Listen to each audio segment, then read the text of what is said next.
রামনবমীর শোভাযাত্রায় নেতাজি সুভাষচন্দ্র বসুর মূর্তিতে ধর্মীয় পতাকা লাগিয়ে দেওয়ার অভিযোগ উঠেছিল। পরবর্তীতে সেই পতাকা খুলে দেওয়া হয়।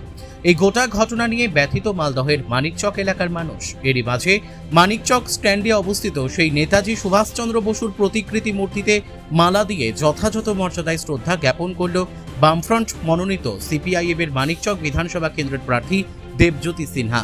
মনোনয়ন দাখিলের আগে দলীয় নেতা কর্মীদের সাথে নিয়ে নেতাজি সুভাষচন্দ্র বসুর মূর্তিতে মালা ও পুষ্পার্ঘ্য নিবেদন করে শ্রদ্ধা জানানো হয়। প্রসঙ্গত, রামনবমীর শোভাযাত্রার দিন এই নেতাজি সুভাষচন্দ্র বসুর মূর্তিতে জুতো পরে উঠে ধর্মীয় পতাকা লাগিয়ে দেওয়া হয়। এই ঘটনা প্রকাশ্যে আসার পর রীতিমতো ক্ষোভ ছড়িয়ে পড়ে। প্রশাসনের ঘটনার তদন্ত শুরু করেছে। যারা এই ঘটনার সঙ্গে যুক্ত তাদের খোঁজ চালাচ্ছে পুলিশ। তবে নেতাজির মূর্তিকে সম্মান জানাতে সিপিআইএম প্রার্থী দেবজ্যোতি সিনহা পদক্ষেপ গ্রহণ করে। এরপর সংবাদ মাধ্যমের মুখোমুখি হয়ে এরপরই এই গোটা ঘটনা নিয়ে ক্ষোভ প্রকাশ করে বিজেপি ও তৃণমূলকে আক্রমণ করেন সিপিআইএম প্রার্থী দেবজ্যোতি সিনহা। প্রশাসন দ্রুত পদক্ষেপ নিক এবং যারা এই ঘটনা ঘটিয়েছে তাদের গ্রেপ্তার করা হোক দাবি করেন তিনি।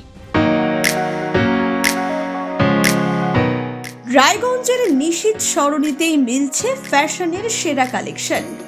রায়গঞ্জবাসীর জন্য একদম পকেট ফ্রেন্ডলি দামে এখন ট্রেন্ডি পোশাক থেকে শুরু করে এথনিক কালেকশন সব একসাথে।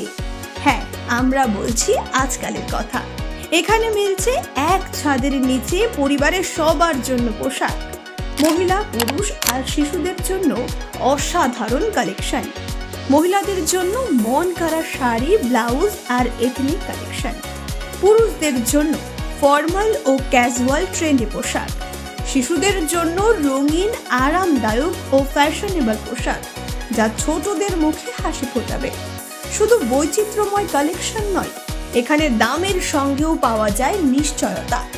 সাশ্রয়ী দামে গুণমানে সেরা পোশাক পাওয়ার জন্যই আজকাল রায়গঞ্জের মানুষের আস্থার জায়গা দখল করেছে। ঠিকানা নিশীথ সরণি রোড, মোহনবাতি সংলগ্ন, রায়গঞ্জ, উত্তর দিনাজপুর। তাই আর দেরি কেন? আপনার এবং আপনার পরিবারের ফ্যাশনের সেরা গন্তব্যে একবার ঘুরে আসুন।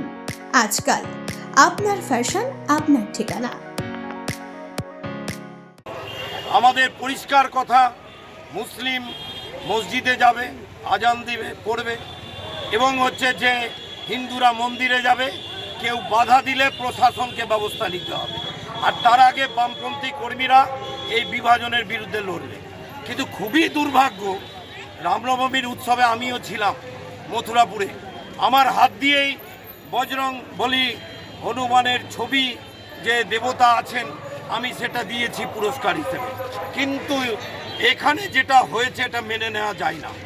কেন পুলিশ প্রশাসন এখনো চুপচাপ আছেন?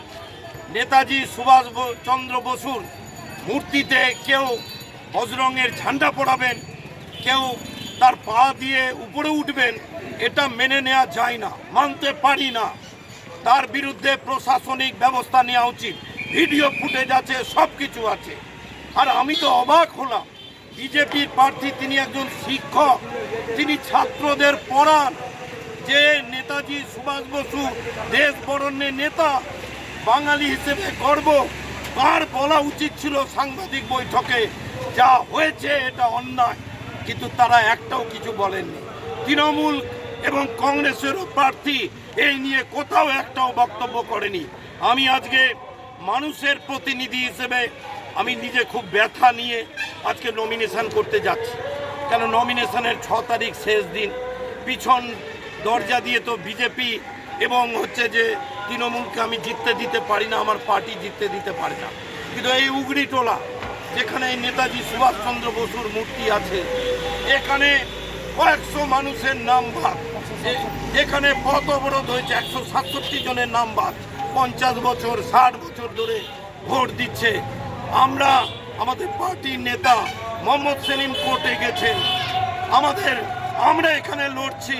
নেতাজি সুভাষ বসু প্রথম বামপন্থী একজন নেতৃত্ব, যার হৃদয়টা একবারে বামপন্থী ছিল। সারা জীবন উনি বিভেদের বিরুদ্ধে লড়েছেন।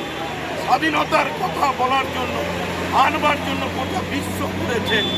আজকে তার মূর্তিতে কেউ অবমাননা করা আচরণ করবে, এটা মেনে নিতে পারছি না।